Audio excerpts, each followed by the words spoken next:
Hello friends, welcome back in study with Sharvi Singh. और आज हम पढ़ने जा रहे हैं एनसीईआरटी क्लास 7 ज्योग्राफी का chapter number 3 our changing earth. आज चैप्टर को स्टार्ट करते हैं।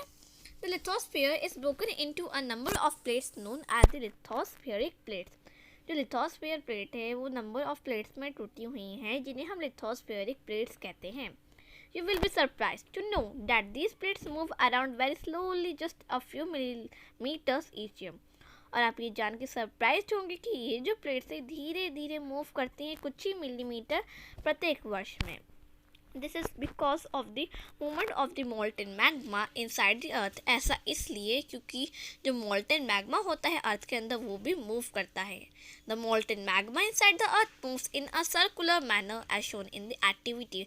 और जो मोल्टेन मैग्मा है वो अर्थ के अंदर मूव करता है सर्कुलर मैनर में। अब हम इस एक्टिविटी के मदद से समझेंगे। Take a small coloured paper pellet and put it in a beaker half filled with water. आपको एक बीकर लेना है हाफ फिल्ड विथ वाटर और उसमें एक पेपर पैलेट मतलब एक पेपर बॉल बना के डाल देना है। देन आपको हीट करना है उसे ट्राइपॉड स्टैंड पे रख के। जब पानी गर्म होगा तो आप ऑब्जर्व करेंगे जो पेपर बॉल है वो अपवर्ड आएगा एंड जब आप उसे ठंडा करेंगे तो जो पेपर बॉल है वो नीचे की साइड आ जाएगा। तो ऐसे ही मोल्टेन मैग्मा अर्थ के इनसाइड मूव करता रहता है। The movement of these plates causes changes on the surface of the earth. The earth movements are divided on the basis of the force which caused them. और यही movement अर्थ के surface पे बहुत changes लाती हैं। जो अर्थ की मूवमेंट है उनको डिवाइडेड किए गए बेसिस फोर्स से।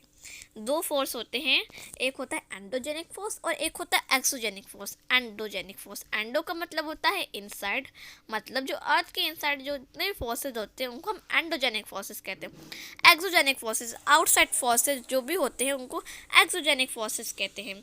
अब हम इस चार्ट की मदद से समझते हैं अर्थ की मूवमेंट। अर्थ की मूवमेंट दो प्रकार की होती है, एंडोजेनिक फोर्सेस, एक्सोजेनिक। एंडो का मतलब होता है इनसाइड एंड एक्सोजेनिक का मतलब होता है आउटसाइड। अब एंडोजेनिक में सडन फोर्सेस होते हैं जैसे अर्थक्वेक, वॉल्केनो, लैंडस्लाइड्स।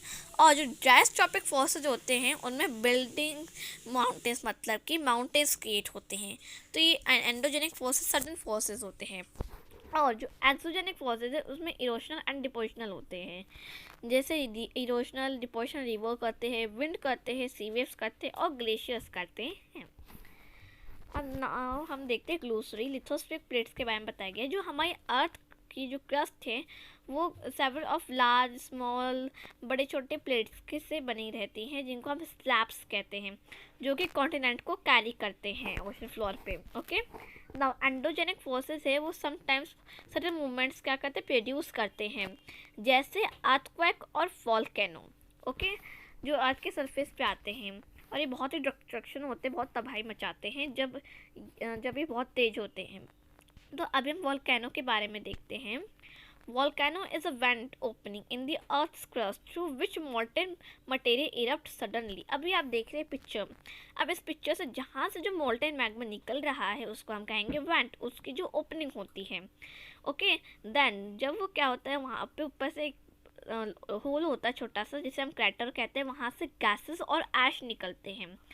फिर जब ये मोल्टेन मैग्मा आने लगते हैं बाहर अर्थ की क्रस्ट पर तो इनको लावा कहा जाता है। और ये जो मैग्मा का चैम्बर होता है वो मेंटल में होता है और फिर वो क्रस्ट से आता है। ओके, तो ये था वोल्केनो के बारे में। ये मैंने आपको वर्ड ऑर्गन बता दिया था। एंडो का मतलब होता है इनसाइड, एक्सो का मतलब होता है आउटसाइड और जेनिक मीन्स ऑर्गन। अब देखते हैं आगे। Similarly, when the lithospheric plates move, the surface of the earth vibrates. The vibration can travel all around the earth. These vibrations are called earthquakes. अब क्या होता है, जो लिथोस्फेरिक प्लेट्स है वो भी मूव करती है और ये वाइब्रेट्स होती हैं, अर्थ को वाइब्रेट्स करती है। इस वाइब्रेशन ही बढ़ता जाता है तो जहाँ वो जाता है सिस्मिक वेव्स जाती हैं तो वहाँ पे धीरे धीरे होने लगता है। तो ये वाइब्रेशन को हम अर्थक्वेक कहते हैं। इसमें क्या होता है कि इस पिक्चर से समझते हैं। ये है अर्थक्वेक का डायग्राम। अब ये जहाँ से अर्थक्वेक शुरू होता है उसको हम फोकस कहते हैं, कि जो अर्थक्वेक शुरू होता है उसे फोकस कहते हैं, जहाँ से अर्थक्वेक अकर्स होता है और सेस्मिक वेव्स निकलती हैं। और उसी के एकदम ऊपर क्रस्ट पे एक एपिक सेंटर होता है, वहाँ के जो एरिया होंगे वहाँ पे उनको अर्थक्वेक जब आएगा तो उनको बहुत तेज झटका लगेगा। लेकिन जब ये सेस्मिक वेव रेडिएट होगी हर डायरेक्शन में तो ये धीरे होता जाएगा, मतलब जहाँ फोकस पॉइंट के ऊपर वाला पार्ट पे ज़्यादा हमें प्रेशर पता चलेगा अर्थक्वेक का, लेकिन जब ये रेडिएट होंगे तो ये कम होता जाएगा अर्थक्वेक। ओके, तो ये था अर्थक्वेक के बारे में। अब हम इस बॉक्स को देख लेते हैं। इसमें बताया जा रहा है कि अर्थक्वेक को आने की कुछ ऐसी एक्टिविटी जिससे समझ सकते हैं कि अर्थक्वेक कैसे आता है। आपको एक कंटेनर लेना है, उस वाटर से फिल कर देना है और लीड लगा देना है उसके ऊपर। जब वाटर बॉयल होने लगे तो आपको कुछ पीस डाल देने हैं और स्पून बीट्स रख देनी है। देन जब आप देखेंगे, नोटिस करेंगे कि जो आपकी जो लीड होगी वो शेक कर रही होगी, तो ये जो शेक है ये वाइब्रेट होता है ना, और इसी तरह से अर्थ भी वाइब्रेट करती है जब अर्थक्वेक आता है। अब पढ़ते हैं डू यू नो बॉक्स, ये बहुत इंपॉर्टेंट होते हैं इसलिए हमें इन्हें पढ़ना चाहिए। There are 3 types of earthquake waves, 3 तरह की अर्थक्वेक वेव्स होते हैं। एक होते हैं पी वेव्स मतलब लॉन्गिट्यूडनल वेव्स, एक होते हैं एस वेव्स मतलब ट्रांसवर्स वेव्स, और एक होते हैं एल वेव्स और सरफेस वेव्स। और इसमें आपको बोला है कि आपको कुछ और ऐसे प्रॉपर्टीज फाइंड करनी है एंकोप्लेरिया से, तो आप गूगल से कर सकते हैं। Although earthquake cannot be predicted, the impact can certainly be minimized if we are prepared beforehand. Some common earthquake prediction method adapted locally by people include studying animal behavior. अब इसमें बताया जा रहा है हम अर्थक्वेक को तो पता नहीं लगा सकते कि कब आने वाले, लेकिन कुछ ऐसे वे होते हैं जिनसे पता लगा सकते बाय एनिमल बिहेवियर। अब वो कैसे? जब भी अर्थक्वेक आता है तो जो फिश होती पॉन्ड में वो घबराने लगती है और उछलने लगती हैं। ओके, और जो स्नेक्स होते हैं वो अपने होल से बाहर आने लगते हैं, तब हमें पता चलता है कि ये अर्थक्वेक आने वाला है। अब हम एक इस केस स्टडी करेंगे जहाँ पे अर्थक्वेक आया था और गुजरात में भुज में बहुत तेज़ अर्थक्वेक आया था। वहाँ पे बहुत डिस्ट्रक्शन हो गया था, बहुत लोगों की जान चली गई थी। जैसा कि पिक्चर में देख रहे हैं, इस पिक्चर में बताया है कि गुजरात में भुज में जब आया था अर्थक्वेक तो पूरा एकदम ऐसा हो गया था, फिगर आपको दिख रहा है। अब पढ़ते हैं केस स्टडी।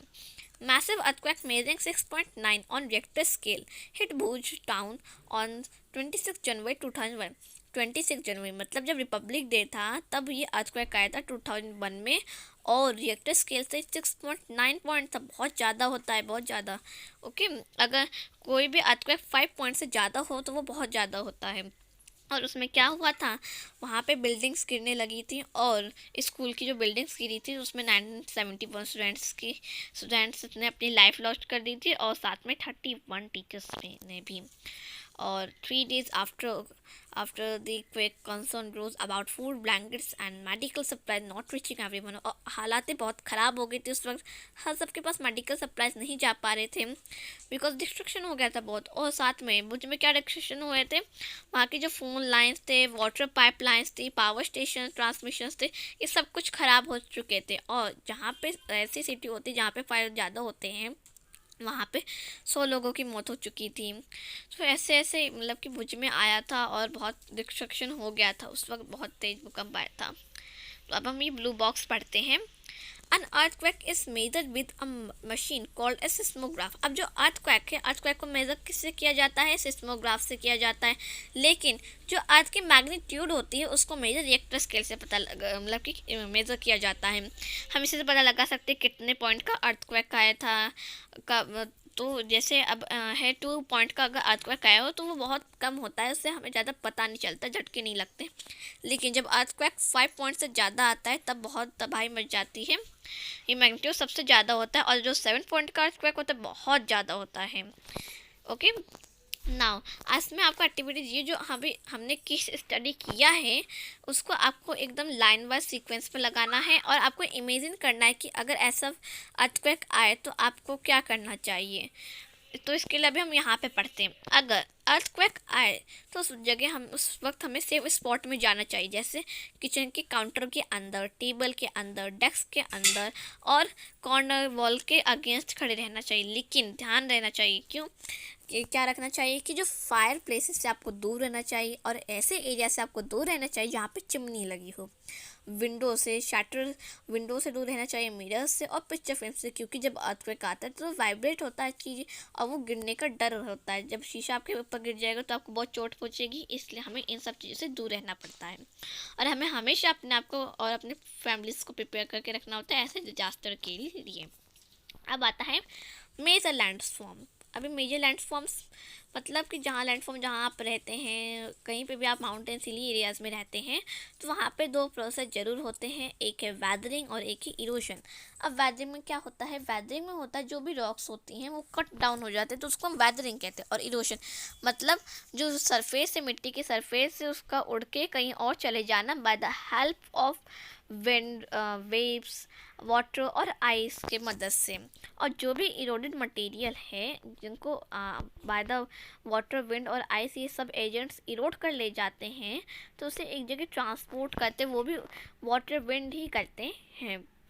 ओके, तो ये था इरोशन और डिपोजिशन। अब देखते हैं कैसे होता है वर्क ऑफ अ रिवर। अब रिवर का क्या काम होता है, देखिए ये आप एक वाटरफॉल देख रहे हैं। जब भी आपने देखा होगा फ्लड आता है, तो फ्लड आता है ना, तो वो आता है तो साथ में सारी चीज़ों को इरोड कर ले जाता है, इरोज कर लेता है सारी चीज़ों को। और जैसे वाटरफॉल है, वाटरफॉल आप ज़्यादा कहाँ देखते हैं, वैली साइड देखते हैं। तो ये एक पिक्चर बनी है वाटरफॉल की, here this one, okay. And ये जो पिक्चर है इसमें बताया जा रहा है कि जैसे जब वाटरफॉल होता है तो उस वक्त नदी की जो स्पीड होती है बहुत तेज़ होती है, और जितने भी हार्ड रॉक होते हैं जहाँ से वो जारी होती तो उनको भी इरोड करेगी।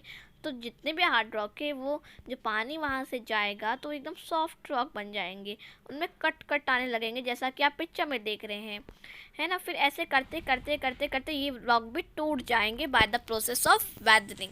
और ऐसे ही क्या करते हैं, जो रिवर होती हैं वो मटेरियल को इरोड करती है और डिपॉजिट भी करती हैं। तो अभी हम थोड़ी देर के लिए यहाँ पे देख लेते हैं। यहाँ पे डू यू नो सेक्शन दिया है हमें। There are thousands of small waterfalls in the world. World में थाउजेंड ऑफ स्मॉल वाटरफॉल्स होती हैं। तो सबसे हाईएस्ट वाटरफॉल है वो एंजल है, जो कि वेनेजुएला में है, वेनेजुएला साउथ अमेरिका में है, ठीक है। और एक और वाटरफॉल है नायग्रा फॉल्स, ये लोकेटेड है कनाडा और यूएसए के बॉर्डर के बीच में।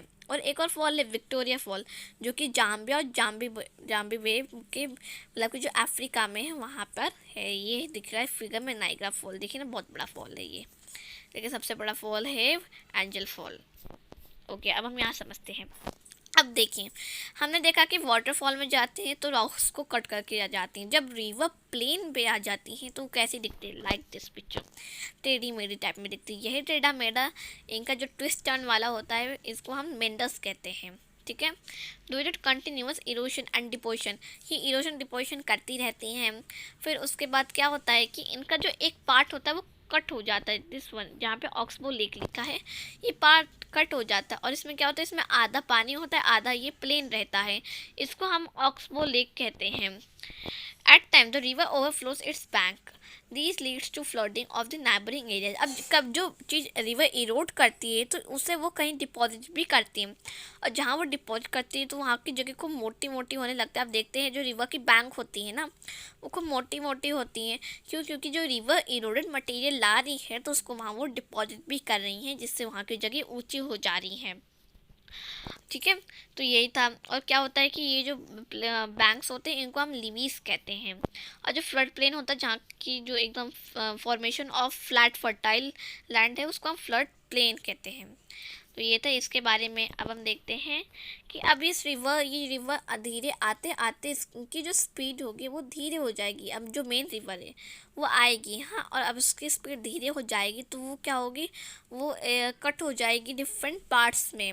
और ये जब डिफरेंट पार्ट्स में कट हो जाएगी, डिस्ट्रीब्यूट हो जाएगी, जब ये डिस्ट्रीब्यूट हो जाएंगी तो ये अलग अलग जगह पे जाएंगी, जैसा कि इस पिक्चर में दिखा रहे डिस्ट्रीब्यूट हो रही हैं, डिस्ट्रीब्यूट हो रही है, अलग अलग जगह पे जा रही। फिर वो एक जगह पे जहाँ जाएंगी वहाँ पे रिवर का बनेगा एक तरह का सेडिमेंट, वहाँ पे सारे सेडिमेंट उन्होंने जो कलेक्ट किए होंगे वहाँ बनेगा, और उनका एक माउथ टाइप का बनेगा जिसको हम डेल्टा कहते हैं, ओके।